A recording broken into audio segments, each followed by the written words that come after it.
제가 예배 순서에 있어서 교동문 우리 교동하는 걸 빼먹었어요.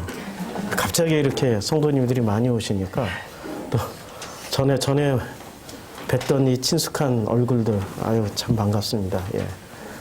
예, 얼굴이 다 기억나네요. 예, 이렇게 다시 뵈니까 얼마나 반가운지 순서까지 빼먹을 정도로 반가웠습니다.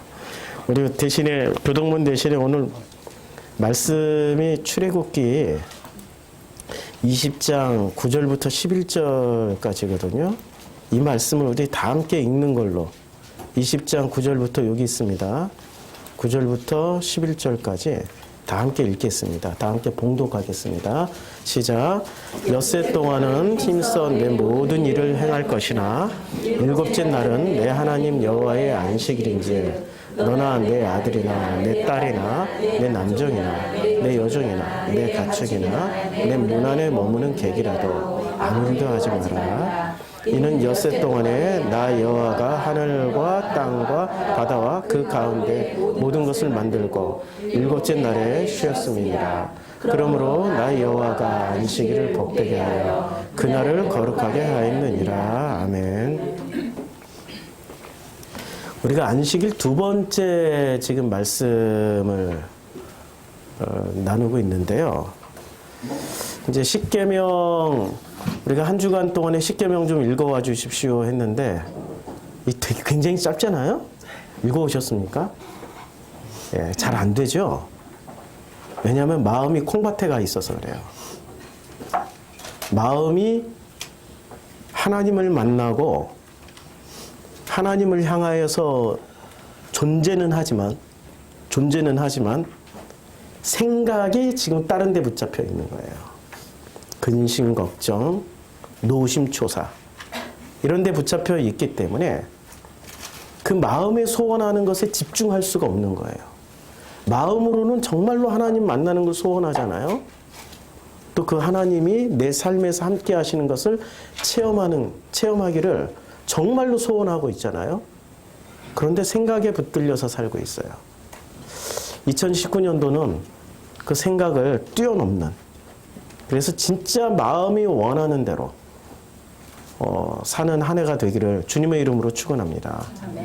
그래서 마음이 원하는 대로 살다 보면은 어떻게 사는 줄 아세요?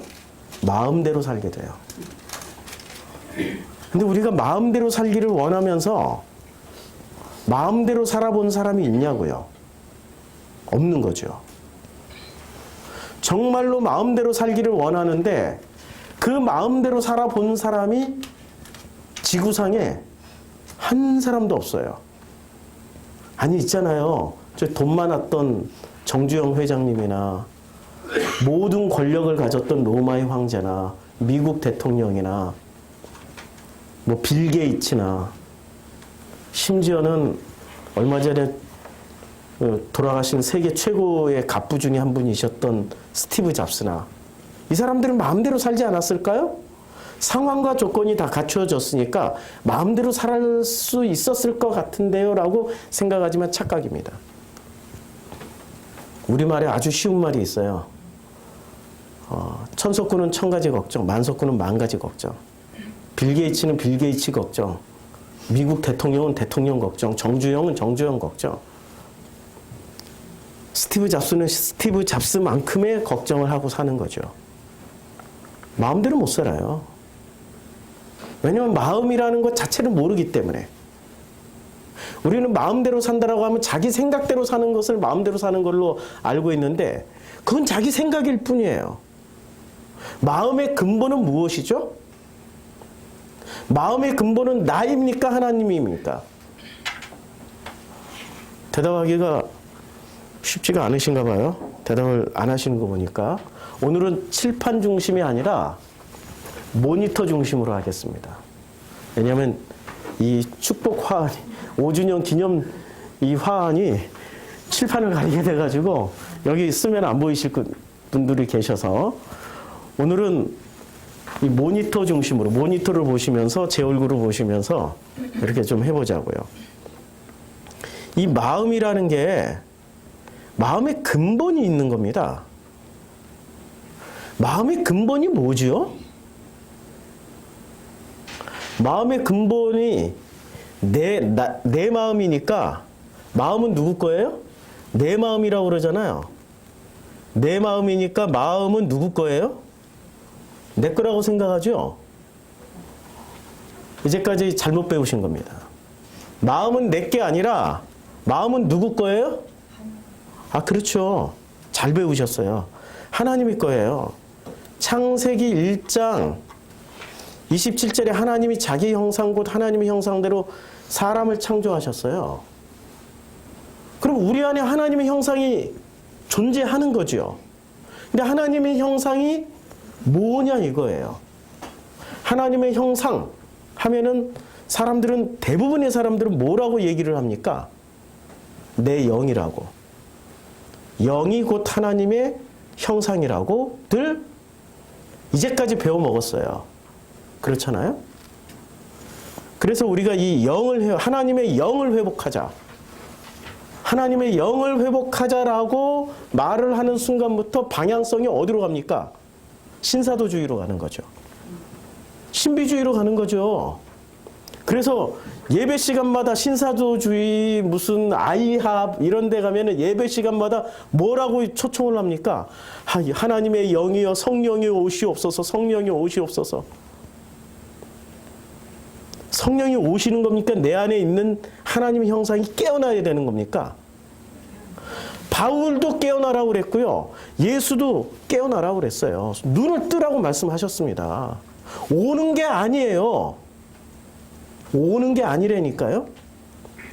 이미 하나님이 우리를 창조하시는 과정 가운데서 우리에게 하나님의 형상을 주셨어요. 제가 성경을 창세기부터 계시록까지 거듭거듭 읽고 묵상하고 연구를 아무리 해봐도 하나님의 형상은 영이 아니고 아주 심플합니다. 하나님의 형상은 우리의 마음입니다. 그래서 마음대로 못 사는 거예요. 왜냐하면 내 마음대로 살 것 같으면은 그건 하나님의 형상이 안 되는 거죠. 너무나도 놀랍게 전 인류를 다 들여다보라고요. 전 인류를 다 찾아보라고요. 마음대로 사는 사람이 지구상에 존재하는지. 존재할 수가 없죠.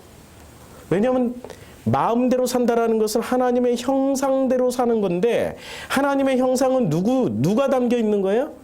하나님이 담겨 있는 거죠. 그러니까 누구 뜻대로 사는 거예요? 마음대로 산다라는 것은 놀랍게도 하나님의 뜻대로 사는 것이 마음대로 산다는 그 말의 결론이 되는 겁니다. 그러니까 마음대로 살 수 있는 사람이 한 사람도 없었어요. 지구상에 단 한 분만 마음대로 살았어요. 누구시죠? 그 증거가 어디 있어요? 겟세마네 동산에서 그분이 어떻게 기도했습니까? 당신의 생각에는 이 잔이 옮기기를 원하나이다. 그래서 이 잔을 옮겨달라고 간절히 기도했어요. 땀방울이 핏방울이 될 정도로 간절하게 기도했단 말입니다. 그런데 자기의 생각을 어떻게 했어요? 당신의 생각을 내려놓고 이제는 내 뜻대로 마옵시고 아버지의 뜻대로 하시옵소서. 마음을 누구한테 드렸어요? 그 순간 예수는 아버지의 마음의 그 예수의 마음과 하나가 되어서 그 마음이 어떻게 됐습니까? 하나님의 형상으로서의 그 마음이 고백되어진 겁니다. 그 순간이 마음대로 살아가는 결정적인 그 증거물이에요. 우리는 마음대로 산다라는 것을 마치 망나니처럼 방종하듯이 자기 뜻대로, 자기 생각대로 마음껏 사는 것을 마음대로 산다라고 생각을 하죠. 그게 가장 큰 오해입니다. 이 마음이라는 것을 알기 위해서는 우리라는 것을 알아야 돼요. 우리 마음이라고 하죠. 우리 마음. 정확하게 내 마음은 내 마음이 아니에요. 내 마음은 우리 마음이어야 됩니다. 근데 우리가 누구죠? 우리가 아버지와 예수, 아들 예수와 성령님과 스피릿, 성령님과 나라는 존재, 나라는 존재가 합쳐진 게 우리 마음이에요. 그러면 우리 마음이 되는 사람은 비로소 뭐가 깨어난 거예요? 하나님의 형상이 깨어난 겁니다. 하나님의 형상이 깨어난 사람들, 우리 마음이 된 사람은 하나님의 형상을 회복하신 분들이에요. 이 분들은 비로소 자기 마음대로 사는 게 아니라 누구 마음대로 살게 돼 있어요? 우리 마음대로 살게 돼 있는 거예요. 우리 마음. 그래서 삼위일체가 왜 필요하죠? 삼위일체의 가장 근본적인 속성은, 이 삼위일체의 근본적인 속성은 뭐냐면은, 하나님이 예수님이고 예수님이 하나님이고 성령님이 하나님이고 성령님이 예수님이고 예수님이 성령님이고 하나님이 성령님이고 헷갈리죠? 아무도 이걸 머리로는 이해할 수 없어요. 이해할 수 없는 걸 머리로 이해하려고 하는 게 속성이 아니고요. 삼위일체의 근본적인 속성은 공동체성이라는 거죠. 공동체가 하나가 됐다라는 거예요. 아주 쉽게 얘기하면 공동체가 뭐가 돼 있어요? 하나가 돼 있어요. 하나를 뭐라고 얘기해요? 한 몸이라고. 한 몸 안에 다 이루어져 버린 거예요. 이거 바울이 얘기한 거예요. 한 몸 안에 다 이루어졌어요. 그래서 우리를 어떻게 설명을 해줬습니까? 나라는 몸뚱이 안에다가 하나님의 성전을 두었어요. 그리고 그 성전에 누가 머무십니까? 성령 하나님이 머무시는 거죠. 그럼 성령 하나님은 누구를 대변하세요? 하나님과 예수와 성령 하나님을 대변해서. 그러니까 성령 하나님 한 분이 들어오신 거예요? 세 분이 한꺼번에 들어오신 거예요? 한꺼번에 들어오신 거죠. 그러니까 내 몸 안에는 지금 누가 공존하고 있는 거예요? 나와 아버지께서 공존하고 있는 거죠. 그 순간이 바로 하나님의 형상을 회복하게 되는 순간이 되는 거예요. 이제 저 27도인데 살짝 좀 낮춰주든지 꺼주시든지 하겠습니다. 예. 너무 더워요. 예, 좀 잠깐만 꺼주셔도. 제가 올해부터는 설교를 1시간 안에 될지 잘 모르겠는데 벌써 시작부터 1시간 넘어갈 것 같아요. 느낌에. 근데 1시간 되면 일단 끊어볼 겁니다. 설교가 너무 기니까 저도 지쳐요. 듣는 성도님들도 지치고 집중력이 떨어지니까 처음에는 집중해서 들을 때는 무슨 말 하는지 알겠는데 중간 끝날 때쯤 보면은 이렇게 벌써 밥 생각들 하고 계셔요. 아, 배고프다. 언제 끝나나. 공동체의 가장 중요한 거는 하나가 되는 거예요. 근데 그것을 한 몸으로 표현했고, 한 몸 안에 누가 들어와 있어요? 성전 안에 성령님이 계시고, 예수 같은 경우는 그 한 몸 안에 뭐가 들어와 있습니까? 예수님 같은 경우는 예수의 몸 안에 뭐가 합쳐졌죠? 로고스가 합쳐졌죠. 로고스가 합쳐져 가지고 예수는 자기 뜻대로 살지 않고 누구 뜻대로 살았어요? 아버지의 뜻대로만. 이게 요한복음의 핵심 요약이에요. 지금 아버지의 뜻대로만 살았어요. 내가 하는 게 아니라 나는 아버지 뜻대로 하는 거야. 나는 나를 위해서 일하는 것이 아니라 아버지의 그 아버지를 위해서 일하는 거야. 모든 것이 아버지에게 초점이 맞춰져 있어요. 이때 로고스는 어떤 역할을 하는 거죠? 로고스 안에 뭐가 담겨 있는 거예요? 근데 예수라는 몸 안에 로고스가 들어와 있으니까 말씀이 육신이 되어 우리 가운데 거하셨다고 그랬잖아요. 아버지와 아들 예수와 성령님이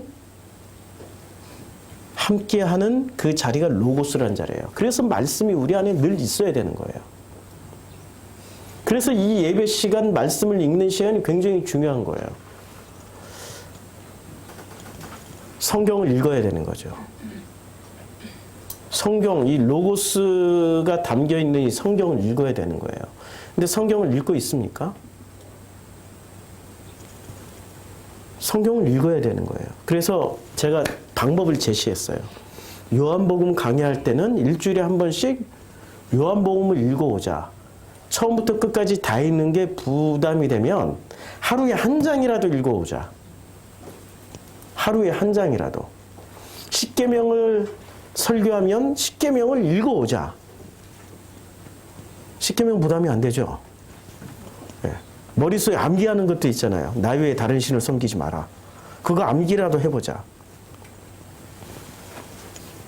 그렇게 제안을 하는 이유는 우리의 몸 안에 하나님의 형상이 존재하고 있음을 누가 가르쳐 줍니까? 로고스께서 가르쳐 주시는 거죠. 로고스께서 우리의 마음에 계속해서 끊임없이 말씀을 해주시고 우리의 마음이 눈을 뜨게 해주시고 그 마음이 체험할 수 있게 해주시는 거예요. 그래서 우리는 2019년도의 목표는 우리 프로슈크마의 교회 이제 목표가 있어요. 이 마음이 하나님의 형상인 것을 깨닫고 체험하는 그런 한 해가 되자예요. 이 마음을 하나님의 형상임을 깨닫고 체험하게 되는 그런 시간을 가지자. 오늘 우리 주중에는 그 안동에서 사시는 성도님이 올라오셔가지고 올라오실 때 노트를 12권을 가져오셨어요. 제 설교를 하루에 10시간씩 듣는답니다. 왜냐면 사업이 망해하셔가지고 시간이 엄청 많으시대요. 그분을 알고 봤더니 그분이 유명하시다고 그래서 제가 유튜브에서 뭐 인터넷에서 찾아봤더니 진짜 유명하신 분이더라고요. 방송 출연도 하시고 유튜브 또 스타이시기도 하고. 이분이 갑자기 시간이 많이 나가지고 하루에 10시간씩 제가 설교를 하면은 그 하루에 한 편의 설교를 10시간씩 들어가면서 풋노트를 찾아가는 거예요. 자료도 찾아보고 책도 뒤져보고 사실인지 아닌지 확인하면서 듣다 보니까 설교 한 편을 10시간을 듣게 되는 거예요. 그리고 그것을 노트 필기를 하셨는데 세상에 칼라. 저는 저 대학 다닐 때 여학생들이 강의 들으면서 정리했던 노트 보고 감탄을 많이 했거든요. 어쩜 이렇게 정리를 잘하냐. 근데 왜 성적은 나보다 못 나오냐. 근데 그분이 그런 식으로 엄청나게 정리를 잘하신 노트를 12권을 가져오신 거예요. 보여주시는데 보다가 제가 감동받았습니다. 내가 이런 설교를 한 적이 있었나? 저는 기억이 안 나는데 그분이 다 이렇게 써놓으셨어요. 오늘 또 드디어 몇 년 만에 이렇게 오시게 된 우리 성도님 한 분이 요한복음 강해를 그냥 이렇게 요한복음 3강 1장 1절부터 5절까지 로고스가 어둠에 비치되 어둠이 깨닫지 못하더라를 이렇게 다 정리를 해가지고 오셨어요. 헬라어는 헬라어대로 히브리어는 히브리어대로 제가 이렇게 이런 얘기하는 걸 빼고 그냥 성경 말씀하는 것만 다 정리해가지고 오셨는데 이렇게 두껍게 해가지고 오셨어요. 이걸 보면서 이제 내가 무엇을 해야 될 것인가, 그리고 우리 프로슈크마이가 어떤 일을 해야 될 것인가를 지난 몇 주 동안 진지하게 생각을 했었는데 이게 하나님이 이제 우리 프로슈크마이를 향한 어떤 분명한 방향 제시를 하고 있구나. 이런 분들을 이 짧은 시간 안에 계속해서 보내주시고 확인케 해주시고 그래서 그 목적이 어디로 가야 되냐면 프로슈크마이가 이제 우리 프로슈크마이 교회란 말이에요. 교회의 목적이 어디로 가야 되냐면 여기로 가야 되는 거예요. 마음이 깨어나고 하나님의 형상을 회복하는 대로. 저희 말씀도 이렇게 갈 거예요. 근데 하나님의 형상을 왜 회복해야 되죠? 회복해야 되는 이유가 있어요. 하나님의 형상을 회복해야 되는 이유. 이유는 하나님의 형상을 회복해야 되는 이유가 있어요. 뭔지 아세요? 왜 회복해야 되는지? 왜 회복해야 될까요? 하나님의 형상을 왜 회복해야 될까요? 예, 오늘 본문 말씀이 바로 그거예요. 오늘 본문 말씀이 뭐였어요? 예, 출애굽기 20장 9절부터 11절인데 9절부터 11절 엿새 동안 힘써 내 모든 일을 행할 것이나 일곱째 날은 내 하나님의 여호와의 안식일인즉 너나 내 아들이나 내 딸이나 내 남종이나 내 여종이나 내 가축이나 내 문 안에 머무는 객이라도 아무 일도 하지 마라. 이는 엿새 동안에 나의 여호와가 하늘과 땅과 바다와 그 가운데 모든 것을 만들고 일곱째 날에 쉬었습니다. 그러므로 나 여호와가 안식일을 복되게 하여 그날을 거룩하게 하였느니라 라고 말씀하셨어요. 우리가 하나님의 형상을 회복해서 살아가야 되는 이유가 안식에 참여하기 위해서입니다. 안식에 참여하기 위해서 하나님의 형상을 반드시 회복해야 돼요. 창조의 그 창세기 1장은 첫째 날부터 여섯째 날에 나옵니다. 그렇죠?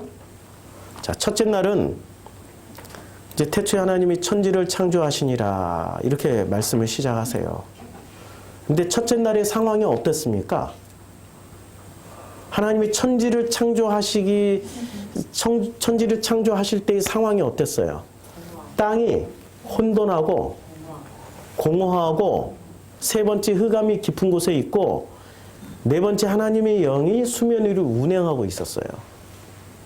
그런데 우리는 이 천지 창조를 하늘과 달과 별과 식물과 바다와 육지를 창조하는 정도로만 알고 있었단 말이에요. 짐승을 창조하고 이 사람을 창조하는 수준으로만 알고 있었어요. 근데 창조의 목적이 뭐죠? 목적을 보면은 이게 바로 하늘, 땅, 별 창조가 목적인지 아니면 하나님의 형상을 회복하는 게 목적인지를 알 수 있는 거죠. 이 창조, 자, 보세요. 하늘을 만들고 땅을 만들고 바다를 만들고 육지를 만들고 그 안에 있는 모든 채소와 식물과 그 안에 있는 모든 짐승을 다 만들었어요. 누구를 위해서 만든 거예요? 그렇죠. 사람을 위해서 만들어 놨죠. 근데 그 사람을 위해서 뭐가 존재해야 되는 거예요? 첫째 날부터 여섯째 날까지 만들어 놨던 것들이 필요한 거예요. 첫째 날부터 여섯째 날까지 창조하신 이유는 뭐예요? 사람을 위해서 만들어 놓으신 거예요. 그렇죠? 그리고 왜 그 사람을 위해서 그것을 만들어 놔야만 했을까요? 제가 물어볼게요. 짐승하고 사람하고 재료가 다를까요? 같은 재료예요. 짐승하고 사람하고 재료가 같아요. 새하고 사람하고 재료가 다 같을까요? 다를까요? 같아요. 이 땅에 만들어진 그 모든 것들은 인간하고 별로 다르지 않다라는 거예요. 형태상으로 보면. 그런데 이 땅에 만들어진 모든 땅과 흙과 바람과 물과 별과 하늘과 달과 바다와 육지와 채소와 식물과 짐승과 사람의 결정적인 차이점이 있습니다. 그 차이점이 뭐예요? 예. 이 모든 창조물과 인간의 결정적인 차이점은 인간은 하나님의 형상대로 창조됐다는 거예요. 그게 결정적인 차이점입니다.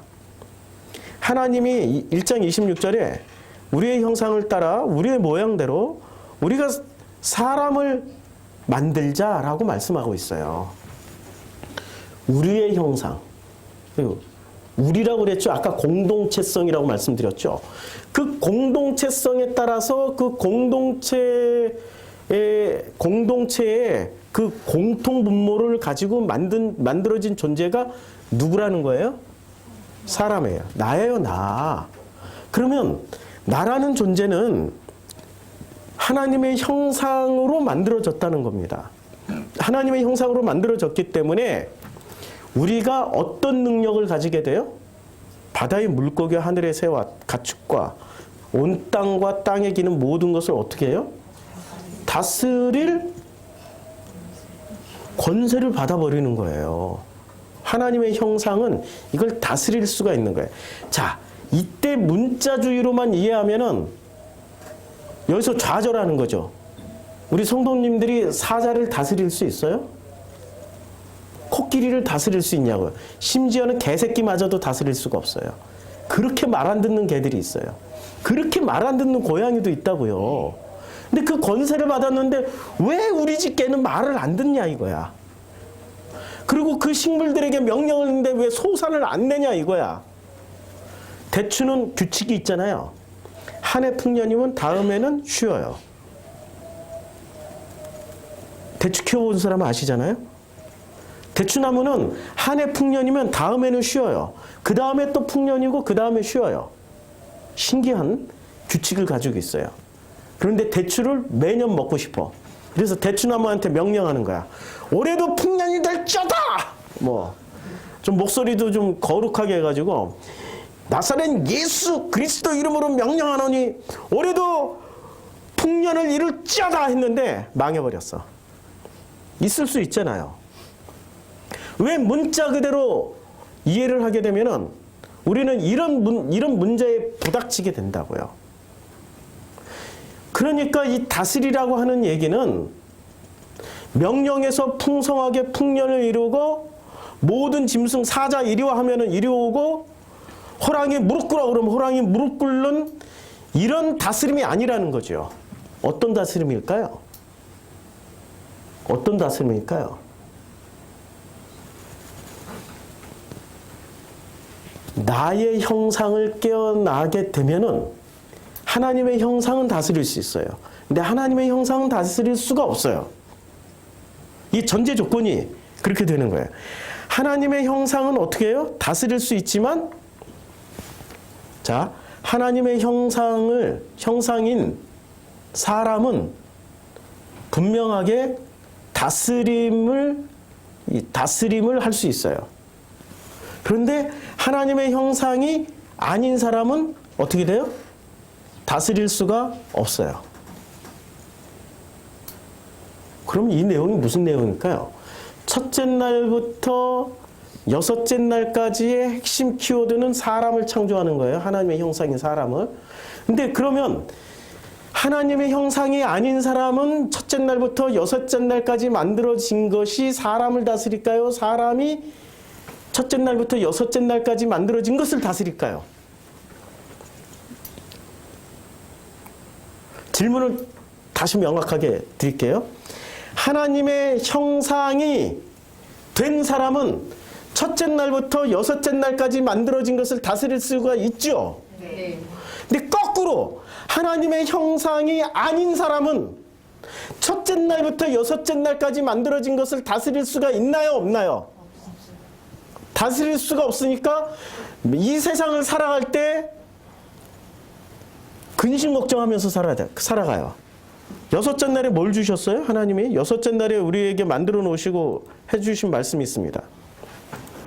하나님이 이르시되 29절 내가 온 지면에 씨 맺는 모든 채소와 씨 가진 열매 맺는 모든 나무를 너희에게 주노니 너희의 먹을거리가 되라. 그러면 하나님의 형상을 회복한 사람은 먹을거리 가지고 걱정할 필요가 있어요? 없어요? 없어요. 걱정하시잖아. 걱정하시잖아. 그러니까 하나님의 형상이 회복이 됐어요? 안 됐어요? 안 됐어요. 명확한 증거가 있다니까요. 하나님의 형상이 회복이 안 됐어. 하나님의 형상이 회복이 안 돼 있기 때문에 호랑이 같은 어떤 사건을 만나도 겁이 나. 엉겅퀴 같은 사건을 만나도 겁이 나. 풀 같은 사건을 만나도 겁이 나. 하늘 같은 사건을 만나고 첫째 날. 창세기는 놀라운 내용. 첫째 날에 뭘 만들어요? 빛만 봐도 걱정이 돼. 빛이 내 안에 들어왔는데 하나님의 형상을 회복한 사람은 그 빛을 너무나도 기쁘고 감사하고 행복하게 받아들일 수 있지만 빛이 들어오는 순간 내 안에 있던 뭐가 드러나요? 어둠이 드러나 버리는 거예요. 첫째 날부터 근심 걱정 시작해버리는 거예요. 다스리지 못하고 어떻게 돼요? 빛 때문에 절망하고 좌절하고 자기 가슴을 친단 말이에요. 우리가 기독교인 중에 겸손하다고 하는 사람들이 굉장히 많아요. 자칭, 여기다 쓸게요. 예, 자칭, 그 착한 사람 증후군들. 기독교는 착한 사람을 만드는 겁니까? 하나님의 형상을 만드는 겁니까? 하나님의 형상을 회복하게 만드는 종교가 기독교여야 돼요. 근데 기독교가 지금 어디에 초점을 맞췄어요? 착한 사람 만들기에 초점 뒀어요. 착한 사람을 만들어 놨더니 이 착한 사람들이 제일 시달리는 게 뭐예요? 죄. 착한 사람일수록 죄 때문에 괴로워서 못 살아요. 악한 사람일수록 죄하고 상관이 없어. 죄에 대해서 자유롭다니까요? 이렇게 착하다, 악하다를 놓고 보면 기독교는 착한 사람 만드는 역할만 해왔던 거예요. 하나님의 형상을 깨어나게 해야죠. 왜 하나님의 형상이 깨어나야 돼요? 그 안식에 참여하기 위해서. 안식에 참여하기 위해서 하나님의 형상이 깨어나야 되는 거예요. 근데 하나님의 형상이 깨어나지 못하고 첫째 날에 머무른 사람은 빛이 들어왔어요. 빛이 나의 밝은 면과 나의 어두운 면을 동시에 다 비추게 됐어요. 그러면 이 밝은 면과 어두운 면이 동시에 다 드러난 사람은 밝은 면 때문에 감사하지만 어두운 면 때문에 어떻게 돼요? 괴롭죠. 고통스럽죠. 그래서 이 어두움을 없애달라고 간절히 기도하죠. 기도했더니 넷째 날 뭐를 주세요? 24시간 빛을 비출 수 있게 해, 달, 별을 주세요. 그럼에도 불구하고 이 사람은 안식에 들어갑니까? 아주 힘들게 살아갑니까? 초점이 잘못 맞춰져 있죠. 하나님의 형상을 회복하면은 어둠도 다스릴 수 있는데 다스리질 못하고 어둠에 의해서 다스림을 당하고 있단 말이에요. 그래서 뭐라고 고백을 해요? 진짜 기독교인인 척하는 사람들은, 진짜 복음인 척하는 사람들은 무슨 고백을 하냐? 우리는 똥이에요. 우리는 먼지예요. 우리는 죄인이에요. 요따구로 진짜 겸손한 척하면서 살아가요. 속이는 일이에요. 다스리지 못하고 어떻게 돼요? 다스림 당하고 있어. 하나님의 형상만이 그래서 안식에 참여할 수 있는 거예요. 그런데 이 안식이라는 단어 자체도 훼손이 돼 있죠. 자, 창세기 2장이 천지와 만물이 다 이루어졌어요. 그래서 6일째 천지와 만물이 다 이루어졌어요. 그럼 6일째까지 뭐를 해야 되는 거죠?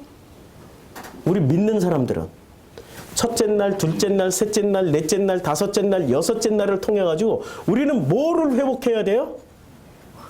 하나님의 형상을 회복해야 돼요. 그러면 하나님의 형상을 회복한 사람은 하나님이 뭐라고 말씀하시죠? 천지와 만물이 다 이루어졌다라고 주님이 우리에게 말씀을 하세요. 주님이 우리에게 그렇게 말씀하시면 이제 하나님이 엘로힘이시죠. 하나님이 이 아버지께서 그가 하시던 일을 일곱째 날에 마치셔요. 그리고 그가 하시던 모든 일을 그치고 일곱째 날에 안식을 하세요.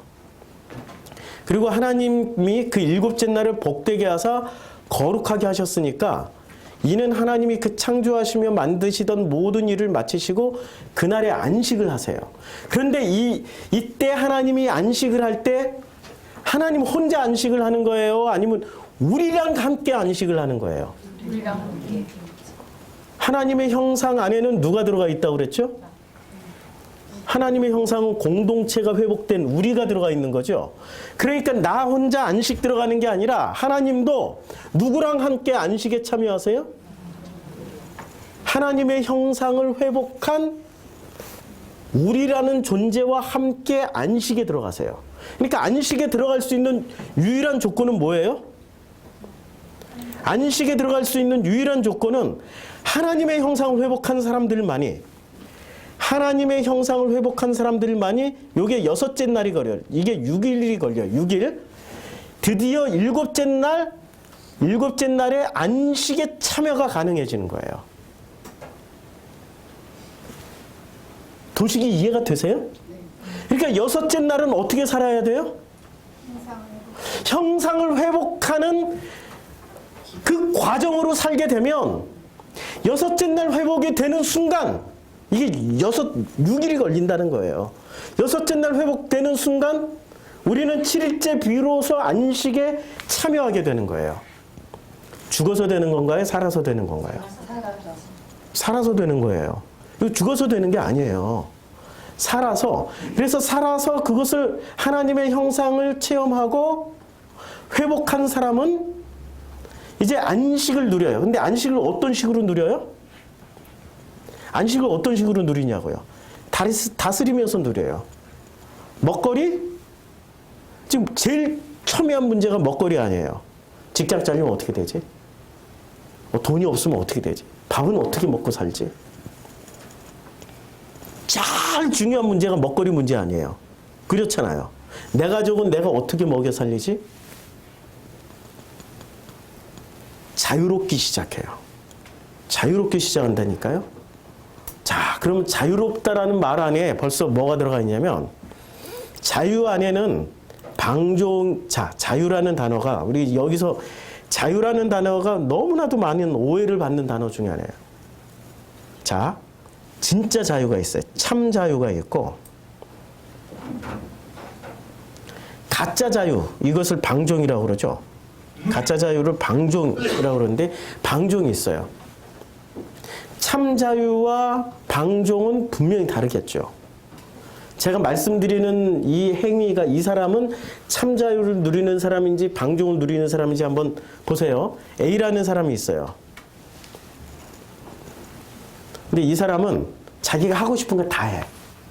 밥 먹고 싶으면 밥 먹고 직장 다니기 싫으면 안 다녀버리고 일하기 싫으면 일 안 해버리고 그리고 저녁에 늦게 자고 싶으면 완전히 늦게 자면서 그냥 인터넷 웹쇼핑이나 이런 거 다 해.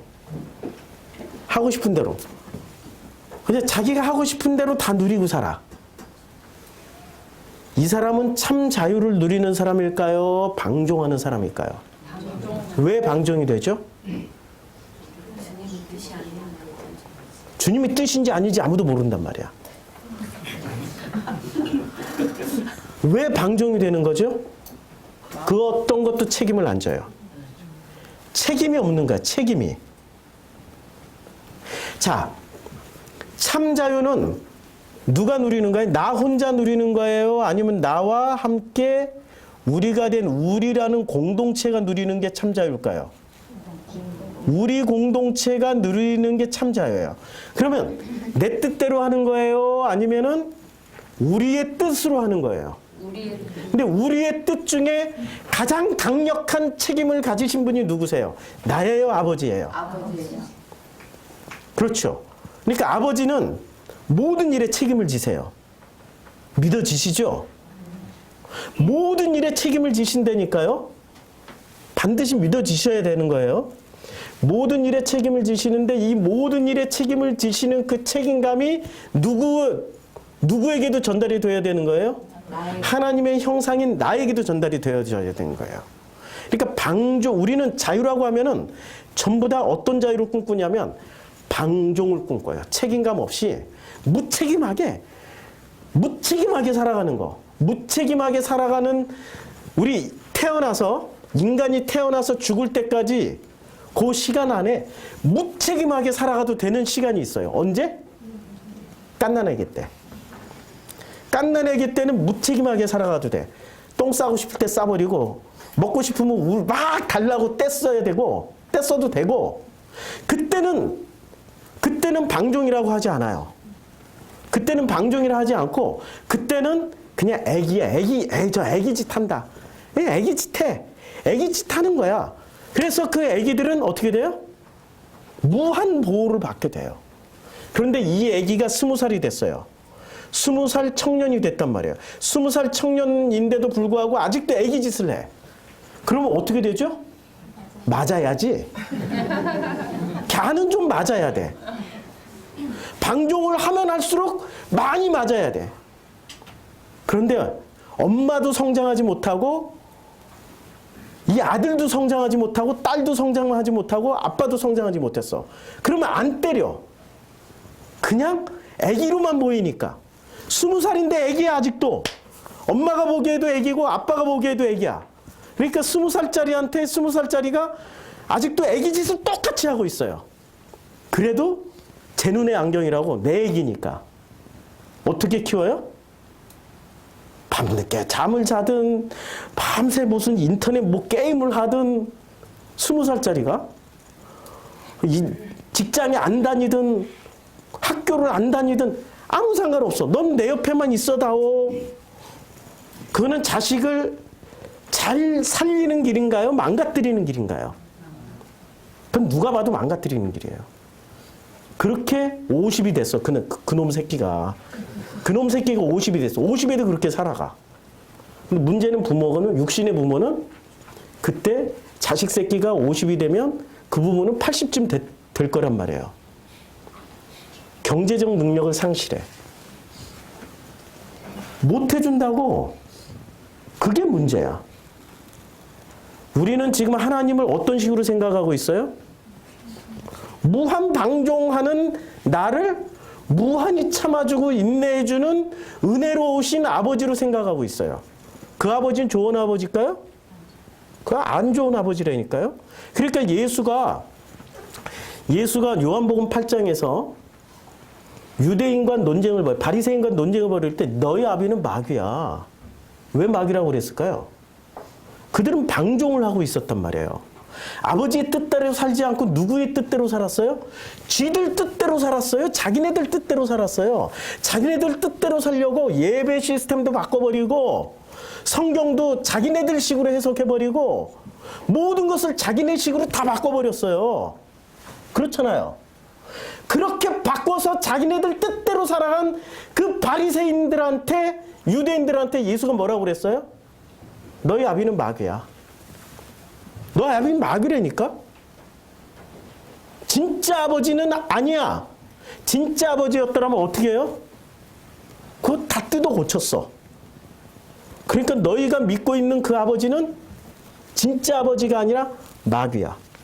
우리 교회 출석한단 말이에요. 근데 우리 교회에 제가 보니까 제가 참 좋은 이제 아버지로 치면 참 좋은 아버지요 목사가 아니에요. 방종하게 해버렸어요. 지난 5년 동안의 반성입니다. 방종하게 나오면 나오고 말면 말고 나만 아프면 되니까 나만 아프면 나만 힘들고 나만 아프고 뭐 헌금하는 사람이 없으면 나만 배고프면 돼. 통계를 내봤어요.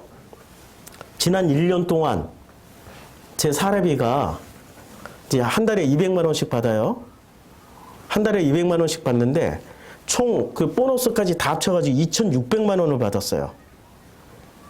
2,600만 원을 지난 2018년도는 한 번도 안 밀리고 다 받은 거예요. 와, 프로시쿠마에 처음 있는 일이야. 한 번도 안 밀리고 2,600만 원을 다 받았어요. 근데 2,600만 원의 세부 내용을 한번 다 살펴봤어요. 우리 교회 출석하시는 성도님들이 하신 2,600만 원 중에 제 사례비를 얼마를 감당해 주셨냐면은 1,030만 원을 감당해 주셨어요. 나머지 1,600만 원은 누가 감당해 주셨을까요? 프로슈쿠마에 출석하지 않는 인터넷 성도님들이 감당해 주셨어요. 그럼 인터넷 성도님들이 만약에 1,600만 원을 감당을 안 해주셨으면 출석하시는 프로슈쿠마의 성도님들이 1,600만 원을 더 감당을 해주셔야 돼요. 인터넷 성도님들이 지금 우리 프로슈쿠마이를 유지하고 감당하는 가장 큰 일을 하고 계세요. 출석하시는 성도님들은 모든 혜택을 다 누리시는데 그런데 실제로 그 혜택을 누리게 하기 위해서 누가 애를 써주신 거예요? 인터넷 성도님들이 해주신 거예요. 제 통계를 보고 깜짝 놀랐어요. 우리가 교회가 한 달 월세, 관리비 다 합쳐서 한 200만 원씩 나갑니다. 200만 원을 우리 성도님들이 감당해 주신 게 이건 다 감당해 주셨어요. 그런데 200만 원 중에 거의 38%는 누가 또 감당해 주셨냐면 38%는 인터넷 성도님들이 감당해 주셨어요. 관리비도, 월세도.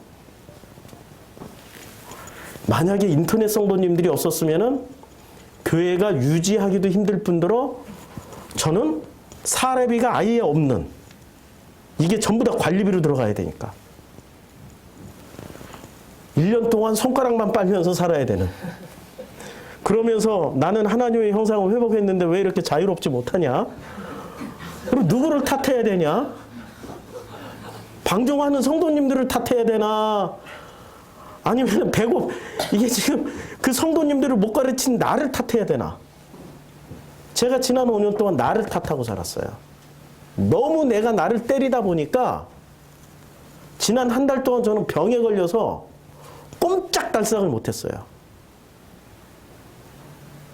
제가 병에 걸리더라고요. 우리가 방종과 자유를 구분하실 줄 알아야 돼요. 가장 자유에는 반드시 뭐가 들어가 있어요? 책임. 왜냐하면 아버지의 자유를 보시면 알아요. 아버지는 모든 것에 자유롭지만 모든 것을 책임지시고 계시는 분이세요. 그 아버지의 형상이 우리 안에 들어와 있으면 우리는 방종의 자유를 선택하는 것이 아니라 책임지는 자유를 선택할 수밖에 없는 거예요. 그게 안식에 들어간 사람들이에요. 안식 안에는 너무나도 놀라운 개념들이 복합적으로 들어가 있는 거예요. 안식교 신자들이 그런 얘기를 하죠. 안식교 신자들이 진짜 무식해요. 왜 무식하냐? 문자로만 성경을 이해를 하니까.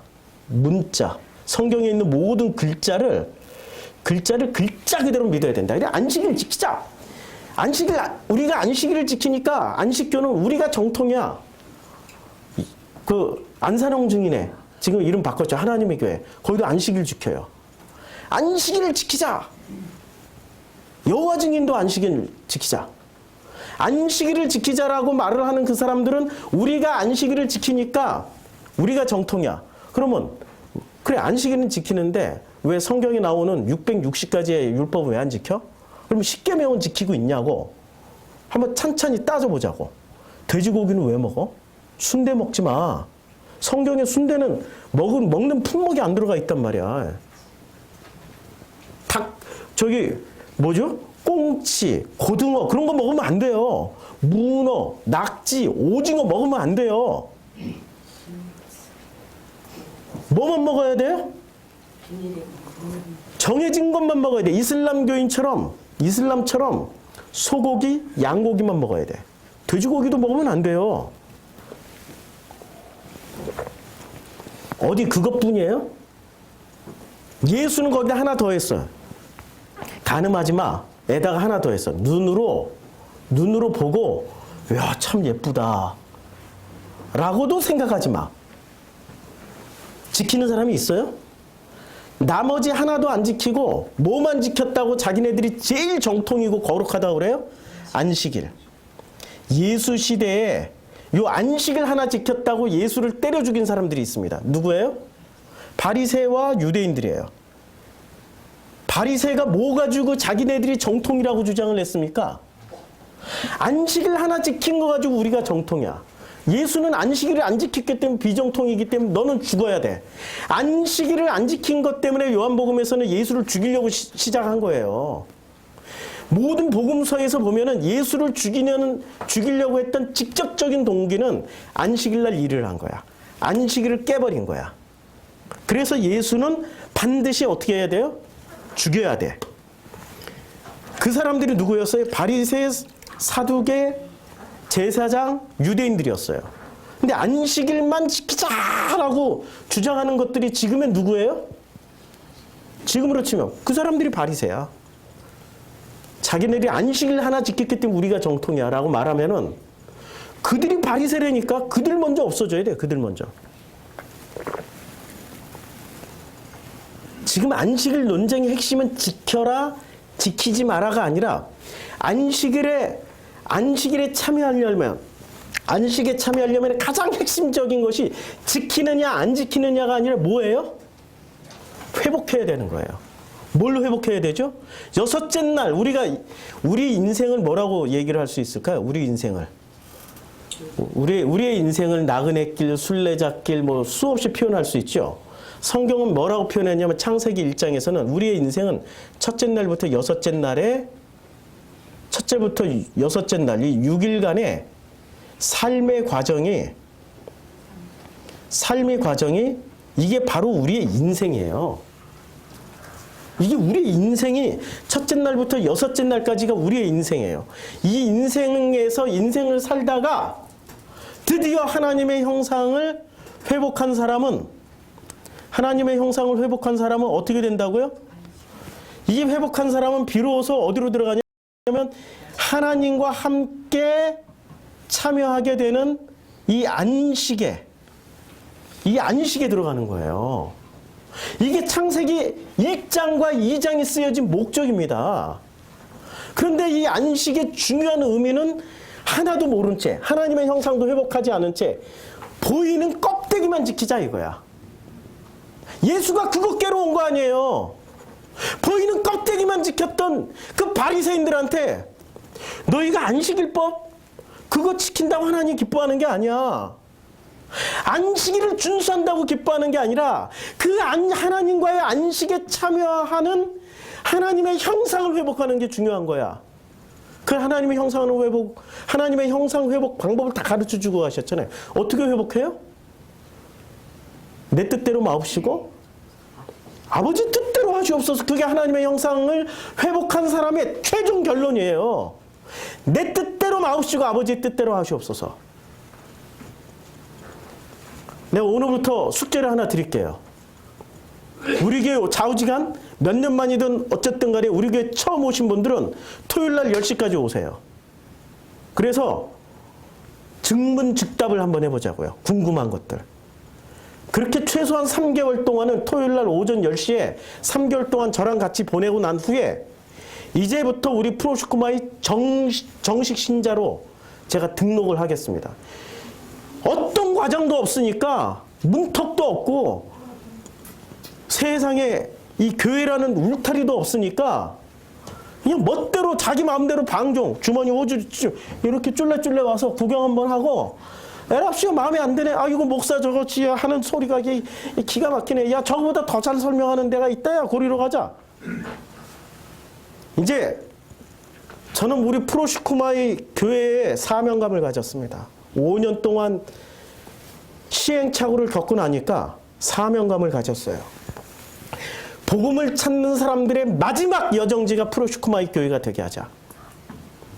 하나님의 형상을 회복하자고 그 간절한 소망을 가진 사람들의 마지막 종착점이 프로시쿠마이가 되게 하자. 여기서 함께 신앙생활 하다가 우리 다 함께 아버지 앞에 아버지 품에 안기는 그런 체험을 하는 교회가 되게 하자. 그랬더니 그릇이 필요하더라고요. 문턱이나 울타리를 없애는 게 최고 좋은 형태인 줄 알았어요. 근데 문턱이나 울타리를 없앴더니 내 마음이 썩어버려. 그게 아버지 마음이었어요. 그래서 광야에서 제일 먼저 뭐를 주셨어요? 사람들에게 아버지를 가르쳐 주시게 십계명 주신 거예요. 십계명은 울타리예요. 문턱을 높인 거예요. 그걸 왜 주셨을까요? 그릇을 만들어 주신 거예요. 그래서 광야에서 그릇을 2개를 만들어 주셨어요. 어떤 그릇을 주셨어요? 하나님이 주신 그릇 2개. 첫 번째는 십계명이라는 그릇을 주셨어요. 그 틀거리란 말이에요. 프레임. 십계명을 주셨고 또 하나는 뭐를 주셨어요? 그렇죠. 성막을 주셨어요. 성막을 통해 가지고 이 2개 십계명과 성막을 통해서 비로소 하나님의 형상을 회복해 보라고. 언제? 광야 40년 동안. 광야 40년 동안 십계명과 성막을 통해서 하나님의 형상을 회복해라고. 그럼 광야 40년은 우리에게 있어서 창조 과정이 며칠이에요? 이게 바로 첫째 날부터 여섯째 날의 과정이란 말이에요. 이걸 통해서 하나님의 형상을 회복하라고 주신 거란 말이에요. 그 장치들이 뭐예요? 광야에서는 십계명과 성막으로 줬고 첫째 날부터 여섯째 날까지는 어떤 장치를 줬어요? 바다를 주고 육지를 주고 빛과 어둠을 주시고 해, 달, 별을 주시고 식물을 주시고 짐승을 주시고 날짐승을 주시고 모든 것을 통해서 누구를 만들어가는 거예요? 나를. 왜? 하나님의 형상을 회복하라고. 광야 40년 동안에 있었던 그 십계명을 주시고 성막을 주신 목적하고 똑같단 말이에요. 그런데 나는 기본 마인드가 방종이야. 자유를 그렇게 알고 있었어. 내 뜻대로 살아버릴 거야. 내 마음대로 살아버릴 거야. 내 마음대로 살겠다고 생각하시는 분들은 자기가 얼마나 이기적인지를 알아야 돼요. 그 이기심의 대표가, 이기심이 모여서 뭐를 만들어요? 우상을 만들죠. 내 앞에 다른 신을 두지 마. 내 앞에 우상을 새기지 마. 내 이름을 망령되이 일컫지 마. 세 가지를 다 어기는 거예요. 그런데 안식일만 지켰다고 첫째 계명, 둘째 계명, 셋째 계명 다 지켰다라고 스스로 나는 떳떳해. 나는 정말로 잘했어. 스스로가 셀프 칭찬해. 셀프 칭찬. 하나님이 나도 칭찬해 주실 거야. 셀프 칭찬을 해. 맞을까요? 아니에요. 첫째, 나 이외에 다른 신을 섬기지 말아야 돼. 나 이외에 다른 신이 누구예요? 나라는 신이잖아요. 나라는 신. 내 앞에 우상을 두지 마. 그러면 내 앞에 새긴 우상이 누구예요? 실제로는? 형상이 아니라 바로 나예요. 하나님의 이름을 망령때 일컫지 마. 그런데 망령때 일컫는 주체가 누구였어요? 나야, 나. 그런 상태에서 안식일 하나 지켰다고, 안식일 날짜 주일날 그냥 이 안식일이 주일이니까 주일날 지키자 막 이러고, 그리고 또 이 안식교 신자들은 안식일 지켰다고 나머지 첫째, 둘째, 셋째 다 지켰다고 착각하지 말라고요.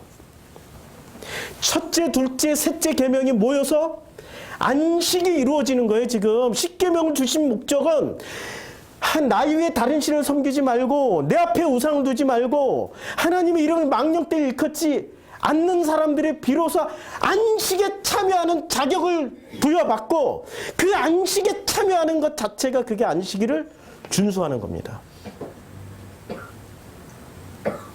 이 말씀이 맞겠죠? 확인을 해보자고요. 맞는지 안 맞는지. 1시간 안에 끝내기로 했는데 5분 남았어요.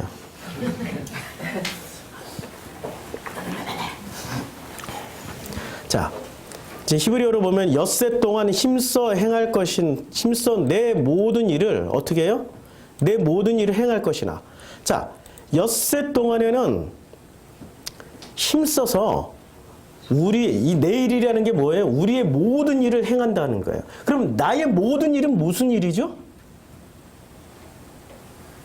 밥 먹고 사는 일이어야 돼요? 하나님의 형상을 회복하는 일이어야 돼요?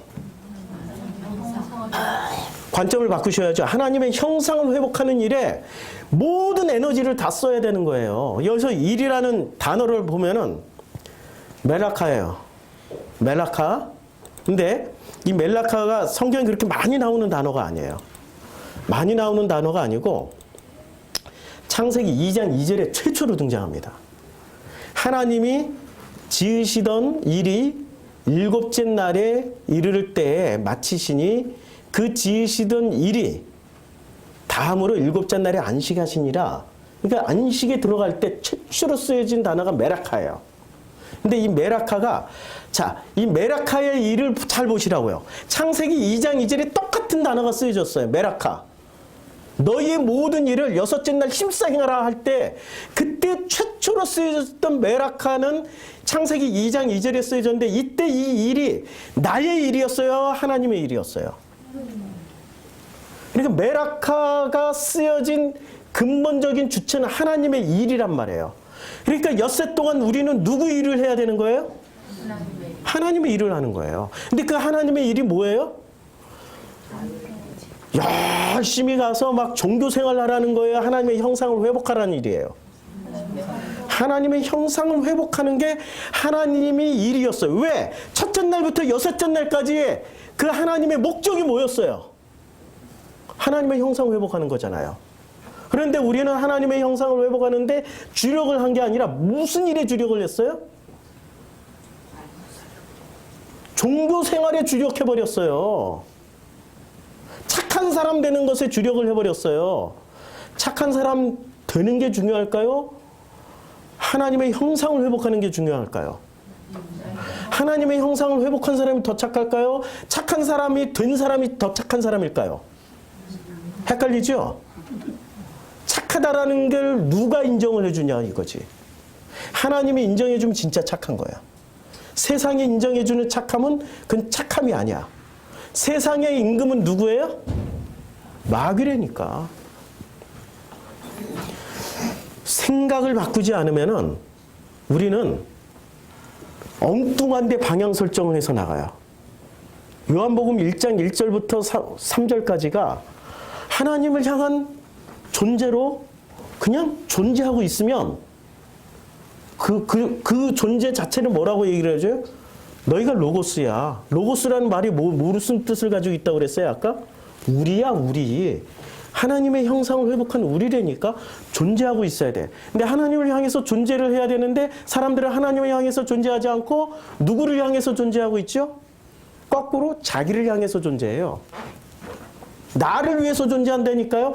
여기서 나를 위해서 존재하지 않고 우리를 위해서 존재하는 사람이 있냐고요. 있을 걸로 믿어요, 저는.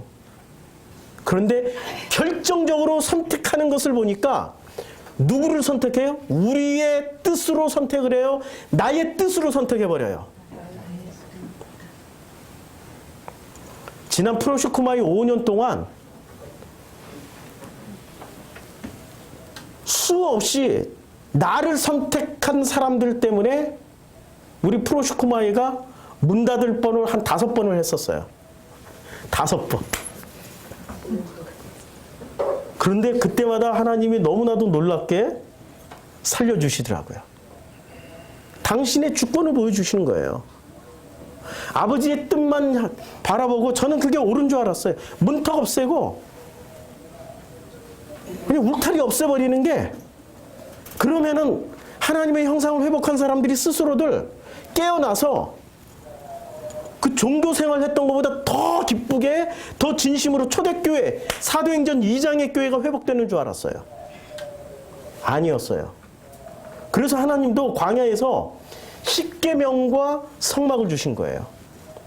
그래서 6째 날 동안에 그 창조한 짐승들 중에 어떤 짐승들 창조하셨습니까? 바다의 큰 물고기, 베헤목 같은 거, 탄닝 같은 거, 그게 계시록 가면 전부 뭐로 나와요? 마귀, 사탄으로 나와요. 그것들이. 그것도 다 만들어 놓으신 거예요. 뭐 하기 위해서? 자고하지 않기 위해서. 깨닫게 하시기 위해서. 그래서 이 자세한 내용은 제가 십계명 설교할 때 자세하게 해드리겠습니다. 내년 3월부터 십계명 시작 들어가요. 내년 3월까지는 요한복음 할 겁니다. 이제 요한복음 3장 겨우 끝냈어요. 앞으로 1년 3개월 동안 요한복음 4장부터 21장까지 다 해야 돼요. 엄청 잘 따라오셔야 돼요. 그걸 성도님들이 1시간 됐는데 아주 엑기스만 말씀드리고 끝낼게요. 출애굽기 20장 9절에 보면 이 모든 일에 행할 것이나 이제 8절 10절에 보면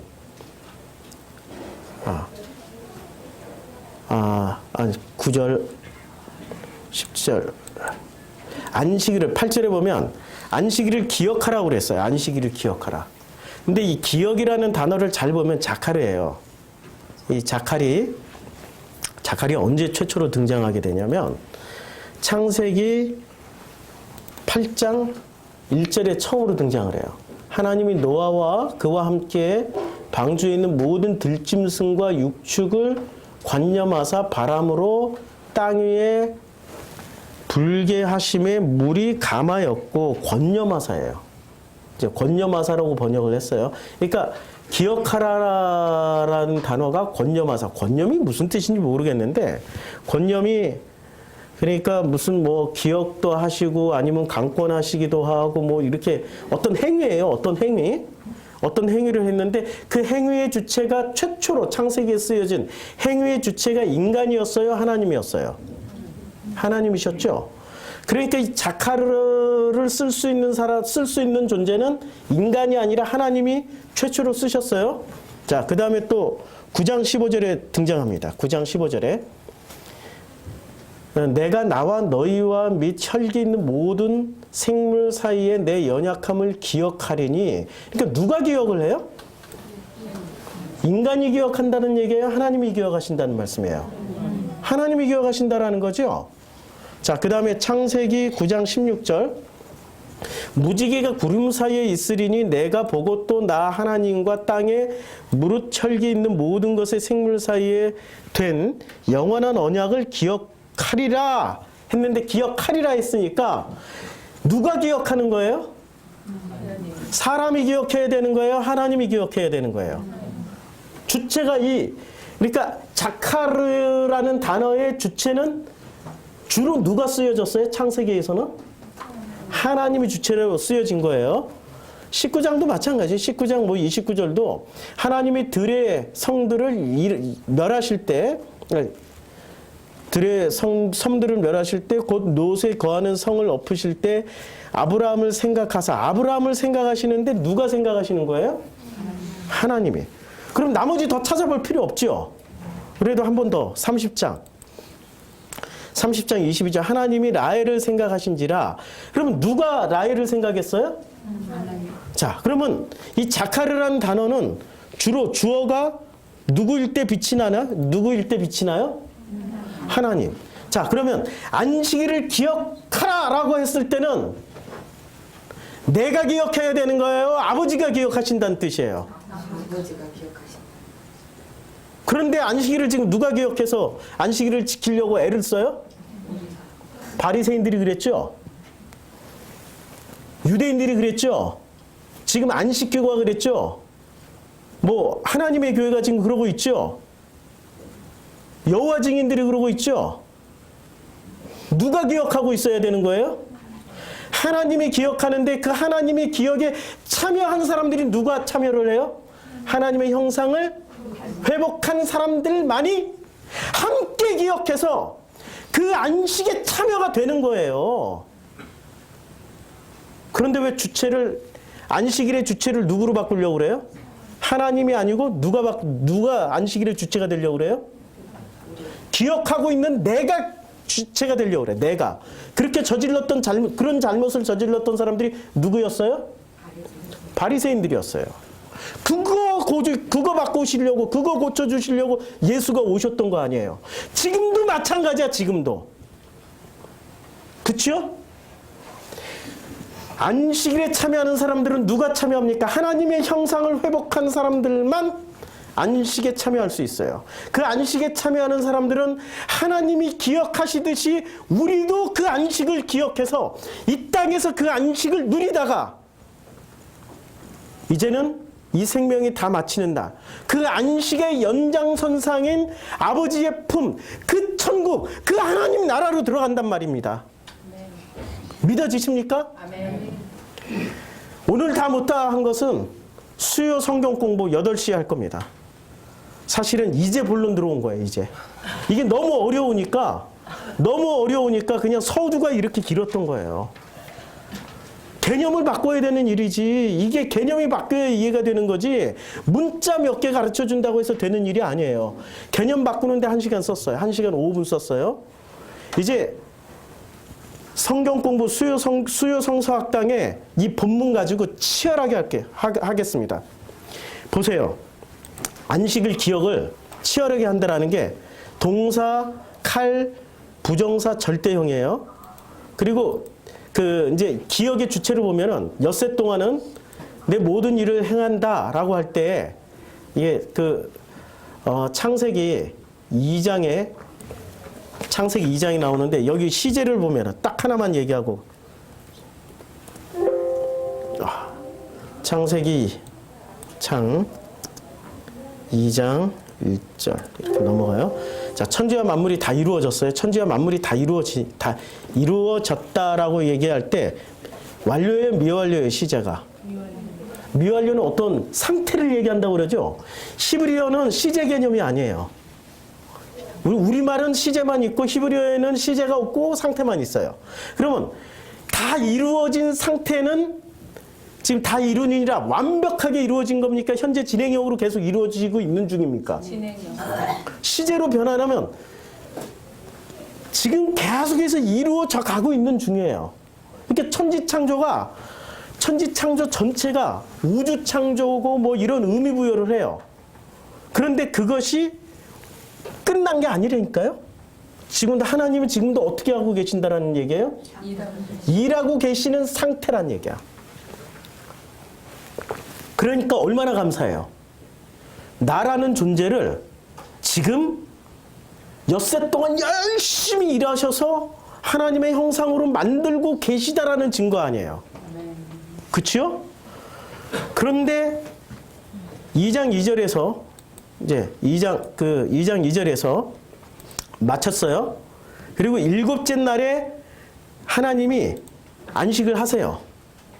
일곱째 날에 안식할 때 칼 미완료예요.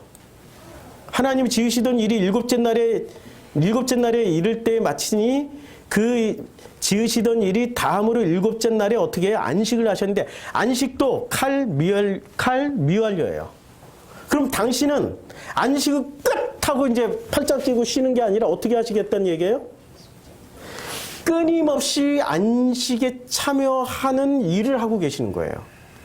그리고 노동이란 측면에서 보면은 맞아요, 안 맞아요? 전혀 안 맞아요.